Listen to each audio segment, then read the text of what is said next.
In tonight's Dateline Defense, more on nuclear threats from North Korea. The regime delivered a fresh round of rhetoric today, claiming powerful striking means and a missile on standby. U.S. and South Korean officials think the North might launch a medium-range missile this month. For more, we turn to our guest tonight on Capitol Insider, Cedric Leighton. He's a military intelligence officer, retired U.S. Air Force colonel, and president of Cedric Leighton Associates. Cedric, a lot of military analysts have weighed in on Kim Jong-un's motivation. Today, National Intelligence Director James Clapper had this to say. I don't think really he has much of an end game other than to somehow elicit recognition from the world and specifically, most importantly, the United States. Clapper and CIA Director John Brennan did not think Kim wants to trigger military conflict. The founding birthday of North Korea is April 15th, next Monday. Could they launch a missile then, Cedric, and if so, what happens? Well, they certainly could, Morris, launch a missile at that point in time. Of course, it could happen a little bit before, it could happen a little bit after, depending on their technical ability to get it done. But in this particular case, if they do launch a missile, it really depends on where that missile lands. If the missile lands in the ocean, East China Sea or South China Sea or somewhere like that, then there will probably be no direct U.S. military reaction to it. There'll certainly be a diplomatic reaction. But if the missile strikes land either in South Korea or in Japan or even in the U.S. territory of Guam, then we'll have a major escalation of this conflict. It'll go beyond the rhetorical stage and go more into the military stage, and then there's several options that the U.S. has at that point. Pyongyang propaganda has a real retro feel. They called South Korea's former president a rat, Hillary Clinton a funny lady, and said their nuclear weapons would turn the U.S. into a boiled pumpkin. Today, Bloomberg News suggests these Stalin-era attacks have been very effective at media manipulation. What do you think? Well, I think they've been effective because we don't know so much about North Korea. We don't know what their intentions are, and quite frankly, I don't think they themselves know exactly what they're going to be doing. But in terms of the actual rhetoric, it is very retro. It does get you back into the Stalinist era, and it does have a feel of something that is kind of otherworldly. And because of that, it is not as effective as it otherwise could be. If they were more sophisticated in the social media sphere, for example, then we'd have a quite different propaganda battle to fight. And we're not there yet. We are really dealing with a very crude propagandist and also a very crude military operation over there. Yep, you're exactly right. All right, let's move on. Secretary of State John Kerry met with Syrian opposition leaders in London. He hinted at a new non-lethal aid package like body armor and night vision goggles. Would those items make any difference? They'll make some difference, but the problem with these devices is that they're basically non-lethal weapons. In other words, they're not even weapons. They will protect some of the fighters in Syria.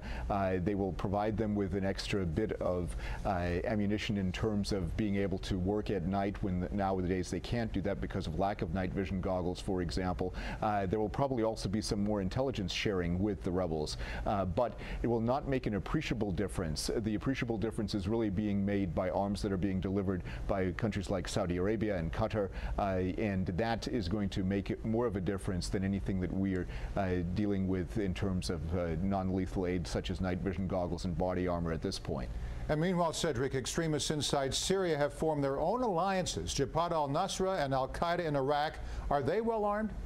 They are well armed for a guerrilla force, and so what that means is they don't have their own aircraft, they don't have a rapid arsenal, a major arsenal of missiles, but what they do have is they have a capability that extends to small arms. They're basically self-sufficient in terms of rifles, other small arms. They're also capable of launching missiles that are anti-aircraft missiles, and those can take out many of the weapons that the Assad regime has, especially helicopters and some of their jet fighters, and in that sense they're kind of effective. Before you go, I'd like to get your take on an Air Force sexual assault case. A jury convicted Lt Col James Wilkerson of assaulting a woman after a party at his house. This year, an officer reviewed the evidence, overturned the guilty verdict, and justified that decision in a letter to his superior. Now some members of Congress want military justice reform. Should it happen? Well, I think we have to be very careful here not to mix two different cases. In full disclosure, I actually know the general that wrote that letter, Lieutenant General Craig Franklin. I served with him in Iraqi Freedom, and you know, in that setting, he was an absolutely professional officer and of the highest military standing. Looking at the letter that he wrote, it was very clear that he had major concerns with the evidence that was presented at trial. Now, this is very different from the cases at Lackland Air Force Base, where there was sexual assault allegations which were then proven in a military court of law, in several military courts of law actually, and they are cases that beyond a shadow of a doubt there was a crime committed. There were many issues that where the chain of command did not look properly at what was going on. In this particular case that General Franklin was reviewing, the situation is quite different. You're dealing with a situation of a single female with the person in the house and that person's wife. So it's a very different case, and it's kind of a he said, she said kind of routine.